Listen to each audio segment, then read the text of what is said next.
So today I am talking about the carnivore diet, which is what it sounds like on the tin, as it were.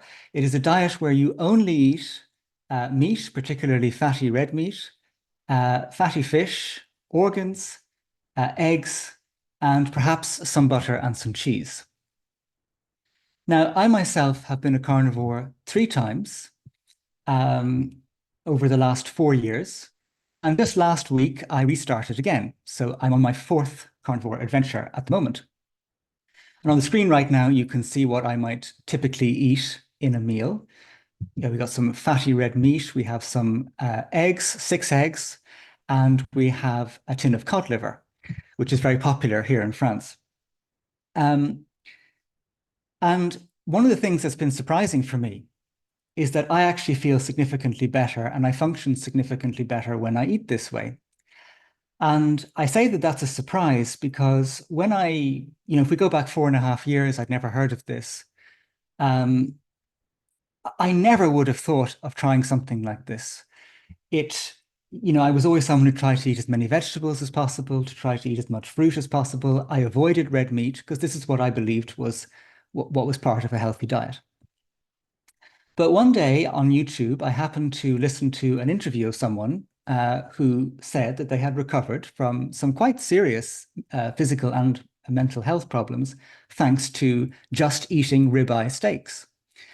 And I remember being taken up short by that. I really struggled to understand how it could be the case because it went against everything that I thought I knew.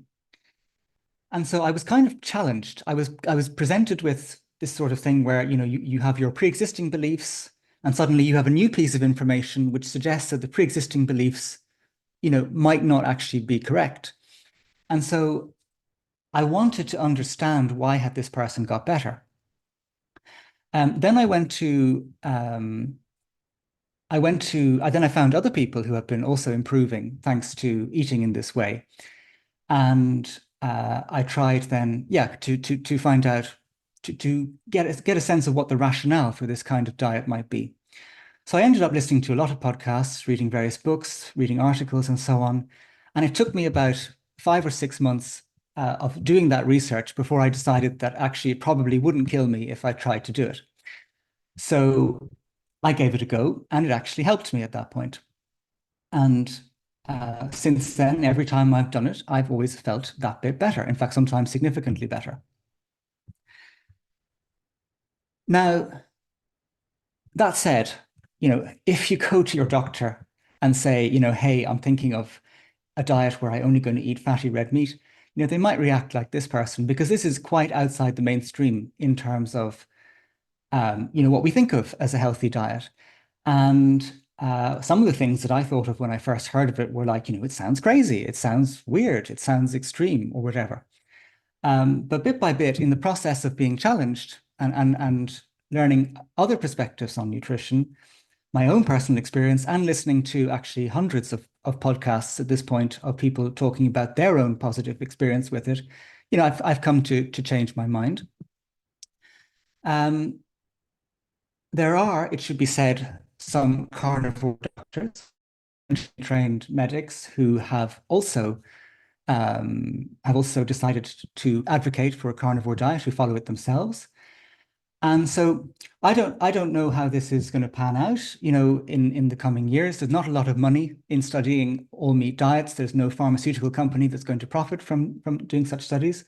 But it may be that, in 20 or 30 years' time, there'll be a different perspective on this, and it may be regarded, by your average doctor as a valid intervention, even if it's just temporary. But at the moment, it's kind of outside the mainstream. Okay, so let's get going. When we talk about the carnivore diet, we are, of course, we're not suggesting that humans are carnivores in the way that lions are carnivores. Lions are, of course, they're obligate carnivores. They're only able to eat meat. They cannot eat plants. And humans are obviously not like that. We can eat plants and we can eat meat. But the question is, even though when we look at historical records, most kind of hunter-gatherer tribes might have eaten, 60% of one and 40% of the other, or 50% of one and 50% of the other in terms of meat and plants. There are nevertheless, or there have been historical precedents for certain tribes which were entirely or almost entirely carnivorous. So one example, I mean, there are quite a few examples, but one is the Maasai on the left here. And then we have also the Inuit in the Arctic, who, of course, didn't eat anything but meat and fish because for most of the year, basically there are no plants available that far north. And these people are very, in very good health. The Inuit were studied back in the 1930s by various anthropologists who went to live with them, and they were stunned that these people, eating not a single plant, were actually in very good health. And so there is this historical precedent that even though, we can eat plants and we can eat meat, that there are some humans who just eat meat, and so that shows us that it is actually feasible. In more recent years, the carnivore diet has been taking off a bit online. You'll find plenty of YouTubers talking about it. You'll have, as I say, there's doctors talking about it who've become carnivores, and there's people sharing their own story of health improvement with it. But there's not been a lot of studies. I believe there's only been one so far, and it was done by Harvard. And I'm just going to tell you a bit about that now. So this was done a few years ago, and it was looking at slightly over 2,000 adults who were consuming a carnivore diet. And it was asking them, how has it gone for you, assuming they'd done at least 6 months. And if you went in with any particular health issues, have they resolved? Have they got better? These kinds of questions. So one of the main findings from the study, as I've quoted here, is that participants reported high levels of satisfaction and improvements in overall health, 95% of people in the study. But what's particularly interesting is to actually look at how these people improved from various health problems. So this is a table from the study. And we have on the left here a range of health categories of problem. And then how many people suffered from those issues, and then how many people resolved them, or how many people improved them on the carnivore diet. And I've just marked some of these in red just to pick out because they're quite interesting. So people who were obese or overweight, 52% of those people resolved their obesity and 41% improved it. People who had hypertension, high blood pressure, 61% resolved it and 32% improved it. Cardiovascular problems, 41% resolved and 43% improved. Diabetes, 74% resolved and 24% improved. And gastrointestinal problems, 59% resolved and 38% improved. So just pausing there. These are very interesting results because immediately they counteract some ideas we might have or pre-existing ideas about what carnivory might do to the human body, because these people are just usually eating fatty red meat. And according to conventional medical thought, if someone is overweight or they have cardiovascular issues or high blood pressure, it would not make sense to eat such a diet high in saturated fat and cholesterol. And yet these people are actually resolving those issues. Similarly, with the gastrointestinal problems, 97% of people either resolved or improved their issues. We're always told to eat more fiber to improve our stomach health and our gut health. These people are obviously eating zero fiber, and yet they've had a very positive reaction in terms of whatever gastrointestinal problems they were having. Similarly, neurological and psychiatric issues both improved and resolved in the 40 percentiles, and urologic problems, which is things like things like interstitial cystitis and chronic UTIs, resolved completely, 76% of people, and improved in 16%. So this shows us that, as wacky as this might seem as a concept, perhaps initially, there's more than something to this, and that people can actually do very well with it. So I'm going to be talking today about the 3 main reasons for a carnivore diet. And in doing so, I'm kind of giving the perspective of carnivore doctors. It's just for your consideration. you know, I'm going to talk about why it might help ME/CFS in particular. And I'm going to talk about how to construct the diet with more of a budget in mind as well. But what I also want to do, because I actually find this the more interesting thing than talking about the fact that meat has B12 or it has this or whatever nutrient, CoQ10 or whatever. What I find really interesting is actually what happens when people do this. And I love listening to people's stories, especially if they've been recovering from, a very low level. That's what really interests me. And so what I also want to do is share with you some of the most inspiring stories of recovery using this diet that I have come across. So I'm going to start with two of them. So in all of these cases of the stories, I've listened to interviews by these people, and I'm using the pictures that they want to have to illustrate their story. So this is Lindy, who is from Australia, and for 10 years, she was morbidly obese. She actually weighed, and I still think in stone, and perhaps everyone else does too, I hope, but she was 55 stone. And she was actually unable to leave the house. She was housebound because of, her mobility was so badly impacted by her weight. She also had lymphedema. She had type 2 diabetes. And she says that she was beginning to go blind. She heard about the carnivore diet and she thought to herself, well, it'll either help me or if it kills me, at least the suffering is over. So that was the kind of state of mind that she was in. And she gave it a go. In the first year, she lost 400 pounds. I think it was something like 26 stone or something like that. She lost in the first year. And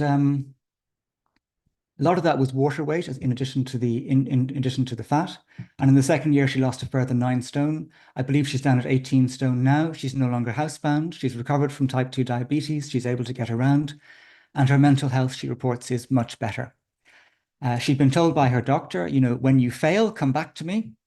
But actually, she went her own way and she's loving life now. She has a YouTube channel where she shares her ongoing continued success. So that was Lindy. And again, if you would expect from a conventional medical perspective that would not work out eating just fatty red meat in that circumstance.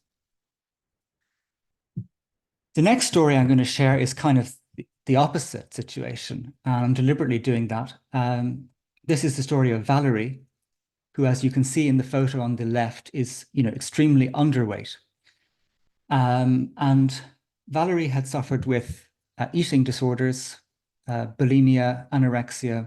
She'd been institutionalized. This had gone on for 4 decades. And she had osteoporosis, quite severe, and she also had schizophrenia. And as part of the schizophrenia, she would hear voices. Now, she heard about carnivory. She was interested in it because there are stories of people with mental health issues getting better from using it, and so she gave it a go. Now, the interesting thing about Valerie's case is she hated the taste of meat. And she actually had to start by just having 1 bite of meat a day, and then do 1 more bite the next day and 1 more bite the next day. And she so built up to actually eating a full meat diet in that way. And now she loves the taste of meat, thankfully. But that was how she had to do it. So Valerie is now very happy with her relationship with food. She eats heartily. She loves the taste of meat. She's put on weight. She's actually put on muscle. She's still slim, obviously, but she's put on weight. She recovered from the osteoporosis. Her bone density actually normalized. And particularly, very interesting, I think, is she stopped hearing voices as well. After 1 year on the diet, whatever happened with her, how her brain was rebuilding, thanks to the meat, she actually stopped hearing, having the auditory hallucinations. So carnivory can help both with people who are in, at both extremes of weight. Okay, so now we're going to talk about the 3 main reasons for why a carnivore diet. Like, what's the point of it? What's the rationale for this? The first reason is that there's no more plant defense chemicals. You're not eating any of these defense chemicals. Now, in my last talk, I went over this in more detail, this idea that plants, from an evolutionary perspective, they're trying to survive, and they have all these defense chemicals in them to actually ward off attackers. Obvious examples are things like onions. When you cut them, they make you cry. When you eat them, they burn your throat. Same with garlic. Another obvious example is coffee beans, makes you jittery, makes your heart race. Almonds, I gave that example last time, they have cyanide in them. So there are these defense chemicals that exist in plants. Now, cooking can neutralize these to some degree and so on. But for some people, not everyone, but for some people, they're really sensitive to plant defense chemicals. Their digestion suffers, they may develop autoimmune conditions. And the carnivore thinking is, well, if there are these defense chemicals, let's just stop eating the plants. And then you just don't have to deal with the defense chemicals anymore. You just take them all out. And then the stomach can relax, it's not having to fight them off. The immune system can relax, it's not having to fight them off. So that's the first idea, is just stop with the defense chemicals. And of course, there are no defense chemicals in meat, right? So it's just in plants, so that's the situation. The second reason, which may really surprise you, is no more fiber. So we're always told, eat fiber, eat fiber, eat fiber. And some people do fine with fiber. I used to, until I became ill. But for a carnivore doctor, fiber isn't all that it's cracked up to be. And they would say, go back to thinking about it at the most basic level. What is fiber? Fiber is indigestible matter. It is stuff that, it's a material that your body cannot actually digest. So it has to excrete it. So in that sense, if it's indigestible matter, you could say it's not actually super useful. It's not like eating a rack of lamb where nothing is fiber, where it's all digestible. Whereas if you eat some carrots, some of it is actually not, in a sense, food. So the carnivore doctor would say, well, why bother with stuff that isn't, if there's this fibrous component? And they'd also point to the fact that when you eat fiber, it can actually bind with other things you're eating as well. So let's say you're eating a meal of broccoli and salmon. The broccoli has fiber and the salmon does not have fiber. In the process of digestion, some of the fiber from the broccoli can actually bind with some of the salmon and pull the salmon out when you go and do your business later. So you actually miss out on some of the benefit of the salmon. And then the third reason is just what you're left with. You are left with, from a carnivore perspective, pure nutrition and in significant quantities. So you've not got any defense chemicals to mess things up. You've not got any fiber to mess things up.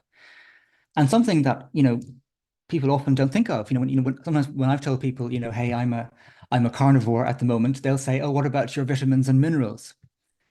But actually, meat is full of vitamins and minerals. It's got tons of things in it. And here's an example just of a ribeye steak of the things that are in it. So, you get all of that without any interference, or so the thinking goes. And you're not just getting the nutrition, but there are also certain key nutrients which are only found in meat, or which are almost only, or basically they're only in meat. So that includes things like vitamin B12, taurine, creatine, carnosine, and carnitine are also only found in meat. Vitamin D, if you're not getting it from the sun, is only found in animal products. Retinol, which is vitamin A, is only found in meat. Now, there is a form of vitamin A called beta-carotene, which is found in plants, but it's quite a laborious process for the body to convert that to a form of vitamin A that it can use, whereas retinol in meat is easily used by the body.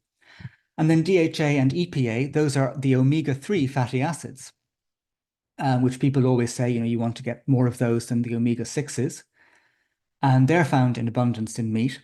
And, funny story, when I was first carnivore, I got my omega-3 to omega-6 ratio tested. And I was with a company called Let's Get Checked, and they often ring you up to give you the result. And the person ringing me up said, hi, Patrick, I have to tell you, I've never seen a better result on the omega-3s to omega-6s. You must be eating a lot of chia seeds. So, but anyway, you get a lot of omega-3s in the meat and the fish. So let's take an example of all of these reasons in action. This is a study that a lot of carnivore doctors will point to, okay, when they're making their case. The shorthand is the oyster study. It's actually from back in 1979, a study called Studies on the Bioavailability of Zinc in Man. And what this study did was it had a group of people and it gave them 120 grams. Okay, sorry. A group of people, and on one occasion it gave them 120 grams of oysters without eating anything else. Now, oysters have a large amount of zinc in them. On another occasion, they gave the group oysters and black beans. And on a third occasion, they gave them oysters and corn tortillas. And then what they did is they measured the amount of zinc in the plasma in the hours after the meal. And they wanted to see how much of that zinc was being absorbed from the gastrointestinal tract into the rest of the body. So these were the results.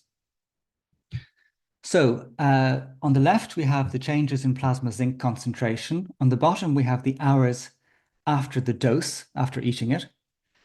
And then we have these various different lines. So the blue line is what happened when the people only ate oysters.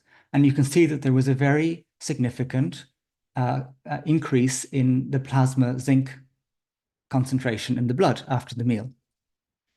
The brown line, the oysters and black beans group, you can see that it was about a third or slightly less than a third of the absorption of zinc. And finally, with the oysters and corn tortillas, there was hardly any absorption at all. And so this is actually, in a nutshell, if that's the right analogy to use, in a nutshell, this is a rationale for the carnivore diet, is you are getting pure nutrition without interference. Okay, so that's the basic idea of why carnivory is perhaps a good idea for some people within 5 minutes. And now I'm going to tell you another recovery story that I really liked.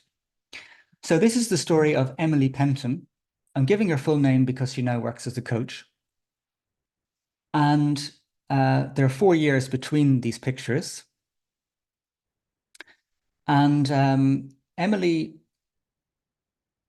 in the photo on the left, Emily was suffering from various things. She had binge eating issues. She had bipolar, and she also had multiple sclerosis. She decided to go carnivore, and within 3 months of doing so, she had her last symptoms of bipolar and her last symptoms of multiple sclerosis. Within 2 years of being carnivore, she went to get her brain scanned again. And it actually showed that all of the lesions that had been causing her multiple sclerosis had gone. So this was quite an extraordinary thing. I mean, to my knowledge, recovering from multiple sclerosis is not kind of expected, I believe. So it was an amazing thing that she achieved. However, in her own words, her medical team were not actually that supportive of the change because she had never taken their medications. And instead, when she managed to get rid of all the lesions, they wanted to refer her to a psychiatrist for her restrictive eating. So, that's unfortunate, but whatever. These things happen. But anyway, Emily's story I find particularly inspiring. And she's now a coach, as I say, and teaching other people about carnivory. Let's just think about that a bit more. Why might the carnivore diet help with brain-related issues, whether they're neurological or psychiatric? I think, putting it in a very basic way, we just need to remember what is a brain. On the right here, we have a human brain. If we look at it, it is mainly a fatty organ. It is particularly comprised of saturated fat. What's going to help, a brain to get better or to rebuild itself? Because the body's always rebuilding itself. what's going to help it? Is it going to be the superfood of kale on the top left here? Or is it going to be a fatty ribeye steak? No, I don't mean to do kale down, but the fact of the matter is that in terms of what's more similar in composition to a human brain, it is, of course, the fatty ribeye steak. It has the saturated fat. It has amino acids that the brain's looking for in order to, build all its various neurotransmitters, etc. So at a very basic level, I think all we have to do is think of, like for like with these kinds of things. So let's think about why might carnivory help ME/CFS in particular. So this is all very theoretical. No one's done any studies on this, and I'm only talking about it in a very general way. But these are just some ideas. One thing is that a lot of ME patients have sensitive tummies. They have irritable bowel syndrome. They have what's known as leaky gut, where there's tiny, microscopic perforations in the gut wall and a kind of leaking of various compounds out from the stomach that have to be dealt with by the immune system. And so one of the reasons why carnivory can help is the surprising fact that meat is actually the easiest food to digest. And, we are told over and over that probably we receive messaging that that's not the case. And, you would think that it would be heavy on the stomach, but it isn't actually. One of the things carnivores often say is that when they eat this way, it's almost like they don't have a stomach. And that has been my experience as well. So when I first went carnivore, I had terrible digestive issues going into it. I mean, not horrendous by standards of what people can suffer from, but I had bloating and I had pain and I had bad constipation and, these kinds of things. And within 24 hours of going carnivorous, there was nothing happening in my stomach. It was completely soft. It was quiet. It was gentle. There was nothing going on. And this was, I'd never experienced that before in my life, even when I was with good digestion. You always feel it. You always feel food after you eat it, even if it's just, a bit of burping or farting or whatever. But, there's nothing that's happening really when you're carnivorous. So it's surprisingly the easiest food to digest. It's not heavy on the stomach. So what this allows for is people, when they have these gastrointestinal issues, in theory, these can heal up over time because you're not irritating the stomach with the plant defense chemicals, with the fiber and so on. And so the stomach can actually heal. And that can be very useful in ME/CFS where people have these gastrointestinal problems very often. Constipation. I'm just going to take a little segue about this because I bet people are wondering, are carnivores constipated? They must be, straining away for hours every day trying to get it out. No fiber at all, right? And the fact of the matter is, usually not is the answer. And the reason for that, and we're getting into some details here, but the reason for that is carnivore poos are small poos. That's why. And the reason they are like that is because you don't have any fiber to excrete, right? So what you are actually, when you do your business, what you are excreting is in fact the waste. It is what your body has not been able to digest of the food you've eaten, but there's nothing that your body has had to excrete, So here's a study that actually supports this. Which was about fiber and constipation. And I know that, sometimes people improve having fiber if they're constipated. There are studies showing some positive things about fiber and constipation as well. But this particular study was pretty clear on its findings. It had three groups of people. They all had constipation going in. One was high fiber, one was reduced fiber, and one was no fiber. The high fiber group ended up being more constipated in this study.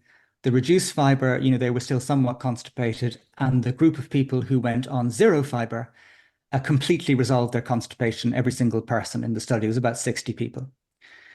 So this is very different from what we are told. I'm not saying there aren't studies that also have maybe some evidence in fiber's favor. But for me, this actually is common sense because you have a less bulky stool, so it all becomes a bit easier. You can do the rest of the imagining yourself. The second reason why this might help with ME/CFS is energy production. Now, there are lots of reasons for why the energy production is going wrong in ME. There's blood perfusion issues, particularly. There's autoimmune problems. There's all kinds of things. So I'm not wanting to simplify this in any way, but one of the key ways in which the body creates energy is the Krebs cycle, which produces adenosine triphosphate, or ATP, one of the body's main energy currency molecules.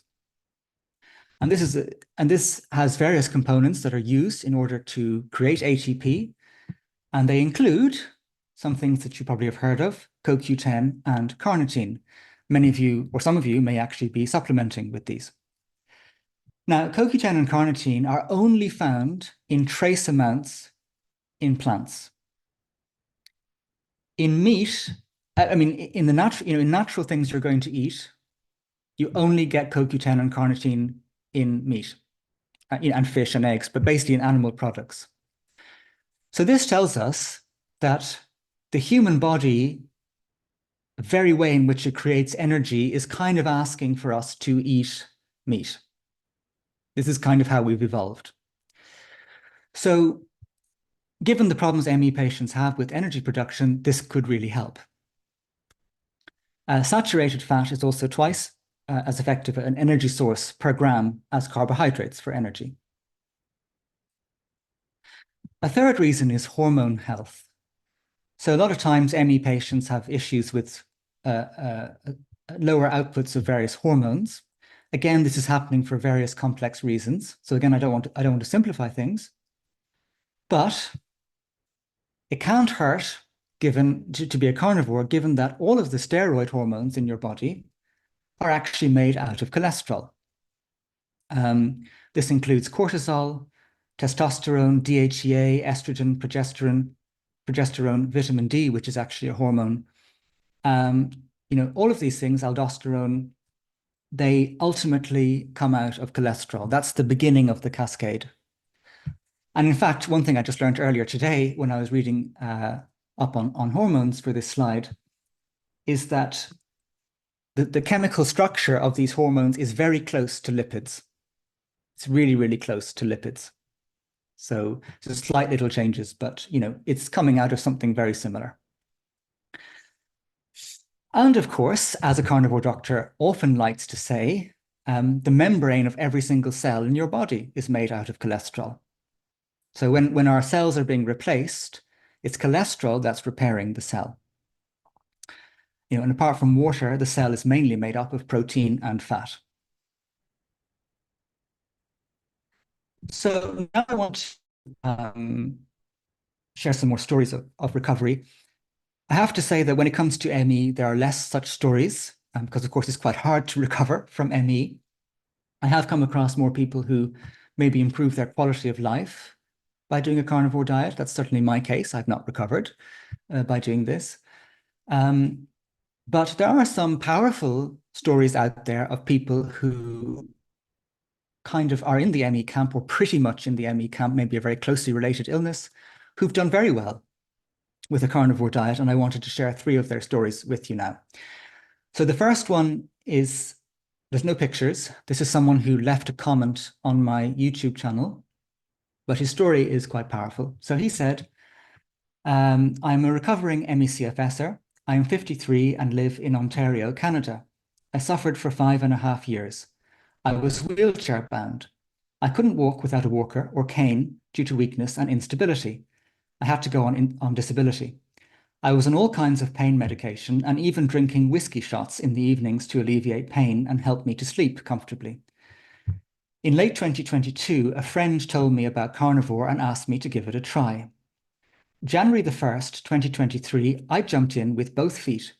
I stopped all processed foods, all plants, all sugar, all seed oils. I ate only beef butter, bacon, eggs, cheese, cream, and morning coffee, salt, and water. Within 3 days, my brain fog started lifting. I was amazed.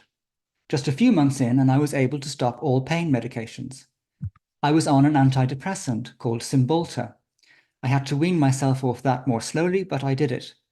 15 months in, I'm 70 pounds lighter at a healthy 162 pounds. I'm medication free. I am about 95% better. My life has been transformed. My mental clarity is sharper than I ever remember, and my energy levels are almost back to what they were. So that was his very encouraging story. And then I want to tell you about someone called, she has a YouTube channel. You can look her up. She's always sharing her journey. It's still ongoing. Her YouTube channel is called Ribeye Rach. Okay. And she used to have very severe POTS and issues with joint hypermobility and major stomach issues, gastroparesis, when your stomach slows down. And she was actually bedridden 23 hours a day, according to one interview I heard of her. So she was very ill. She heard about the carnivory, she gave it a go. She didn't notice any particular change for 6 weeks, but then she started to feel stronger. Fast forward a couple of years, and she's used other things too to improve. But you'll see this picture is of her in Norway. She flew from America to Norway and did like a 3 or 4 day hike through the Norwegian mountains. And so her story is particularly inspiring. She's come an awful long way. I mean, I wouldn't mind being able to hike through Norway. That'd be an end point for me. But she still has a little while to go, according to herself. But again, she's had a very powerful journey, and she credits carnivory as being very important for that. Now, this is the story and the final recovery story I'm sharing with you in the talk, which I actually find the most inspiring. I remember when I was listening to the podcast of this person, Rebekah, again, she's a coach now. It's one of those ones where you actually, you just can't believe the level of suffering that someone's going through, and you almost think it can't get any worse, but then it continues to get worse in terms of what she's kind of facing. You can see in the photo on the left that she is very ill. And at that point, she had 10 autoimmune conditions, including scleroderma, which she said was taking over her internal organs. She had Addison's disease, which breaks down the adrenal glands. She had Hashimoto's, which is a thyroid problem. She had sarcopenia. She had had no menstrual cycle at all for 16 years. She suffered from terrible insomnia. She said one occasion she had 5 days without sleep. She had irritable bowel syndrome, ulcerative colitis, chronic Lyme disease, which is why I'm thinking she could have had ME, because people sometimes say, chronic Lyme is kind of ends up with the same presentation. She had OCD, ADHD, and she had a chronic C. diff infection, which they couldn't get rid of. So she'd had 10 rounds of antibiotics trying to get rid of this C. diff. She'd had 3 fecal implants as well, trying to get rid of it. None of those things actually worked. And at that point, her doctor said, we want to remove your colon. And one of them actually said to her, you're not going to live to the age of 30. So she was in hospital, and she, for whatever reason, called down to the kitchens that she only wanted to eat meat. So they sent up meat. She ate it, and she started to feel a little bit better. And after a couple of weeks, she was much more functional, and her stomach was calming down. And they said, okay, you can go home, just keep doing your crazy diet. You can see how Rebekah was 2 years later in the photo on the right. She reports having fully recovered from all of these health conditions, including according to her blood work. And as you can see in this photo, she has just finished some sort of crazy exercise challenge. It's called Murph. You see on the sign there, I smashed Murph. And I looked up Murph, and it just made me feel ill. It's pull-ups and sprinting around and doing crazy things that I don't even know why healthy people do this to themselves. Anyway, she did this challenge, and not only has she lived past the age of 30, but she's now a mother as well. So I find her story particularly inspiring. Okay, so let's come to how to actually construct a carnivore diet. It's quite straightforward actually, but the number one rule is fat, fat, and more fat. Um, so you're thinking of things like lamb chops, ribeye steaks, salmon and mackerel, if you're thinking of fish, pork ribs, pork belly, or you could ask your butcher for supplemental fat, just because they cut off the fat, so just give it to you in a bag. And this is so important because fat is energy, fat is life, right? So unless you're getting the fat, you can be really ill if you do this because you're not getting an energy source, right? So you will actually crave fat when I'm not assuming anyone's necessarily going to do this, but if you do decide to become a carnivore, you will crave fat. And for me, I was always icky about fat before I kind of gave it a go. But within 3 days, I would have killed for it. It's just something changes in your brain and you just want the fat. So the number one rule is the fat. This isn't actually easy in this world. We're not set up for people doing a carnivore diet because the butcher takes off the fat, the supermarkets take off the fat because we are told that it will kill us. And so, you have to kind of find a source that works for you and enough energy. So one of the things that I do, and I've done it the third time I was carnivore, I'm doing it again now, I find it quite helpful, is I ask the butcher to prepare me mince at a higher fat ratio. So this mince here is actually 35, 40% fat. When you go to the supermarket, you'll be lucky to find 20% fat in mince. It's often 5 or 10%. So this is specially prepared and it works very well for me. I really, really enjoy this.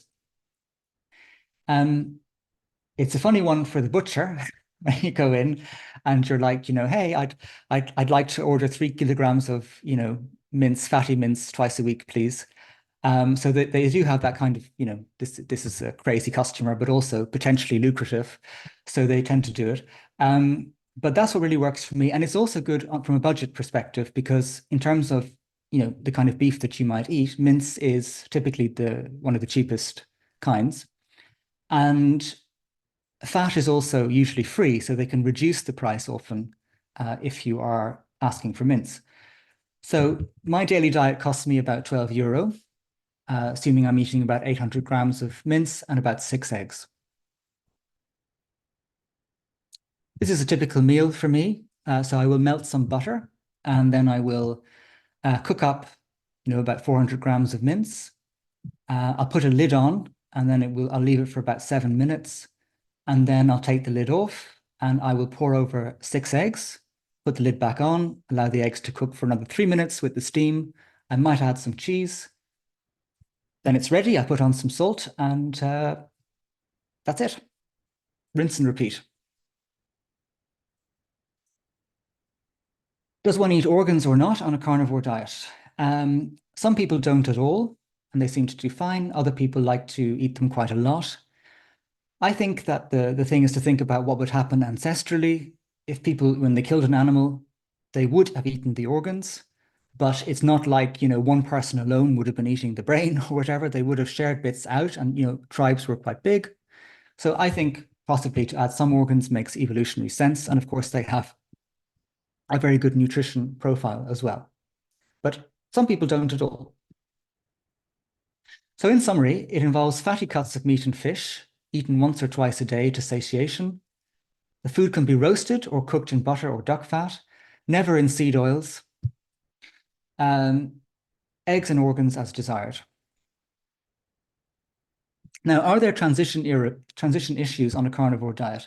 So that there can be. It's a big change for the body. So the most obvious transition problem usually happens around day 3 when you go into ketosis, which is the state where your body has run out of glucose and it has to create it itself. And so during that period, you feel kind of, achy and tired. You need to rest. It can be useful to take extra salt or electrolytes in this period. But after about 5 or 6 days, the body is creating its own glucose and that lifts. But it can be a bit unpleasant for some people. There's also an adaptation with the stomach. It's a big dietary change, particularly to the fat. The body has to build up more bile in response to the fat. And most often, for the first week or two, people have diarrhea. And then that settles down. More rarely, people have constipation in the first few weeks. But usually after about a month, the stomach has kind of sorted itself out with the change. And you can, of course, do the transition bit by bit. I've done that myself, where you cut out certain vegetables bit by bit, and then maybe you're left just with meat and rice, and then you cut out the rice. So you don't have to do it in a shocking way to the system. Now, in terms of my own experience with the carnivore diet, and we're almost at the end, the third time was the best for me because I had this fatty mince, which had much more energy in it. So I did much better with that. I found that I had better mood and my energy was more stable throughout the day. So on a more normal diet, I might have to have an hour's rest at some point during the day, even on a good day. But that often isn't necessary for me when I'm a carnivore. I found that I have better stamina and I recover better from when I crash. So my legs feel lighter. And when I started carnivore again back in February, I was walking about 6,000 steps a day. Within a few weeks, it suddenly shot up to 8,000. And then in the summer, it went up to 10,000. And I think that was mainly thanks to the carnivory. I've also had times, not every time, but where I crash and it doesn't last very long. Rather than a day or two, which would be my norm, it might only last 3 hours. So there may be something with that Krebs cycle and that energy production that this can really help with. And then I also find that things like skin and body composition, which lots of carnivores also notice, can improve. I have to come clean and tell you that I've not been 100% carnivore at these times. I've been a 95% carnivore, and I have usually had 4 squares of dark chocolate as well.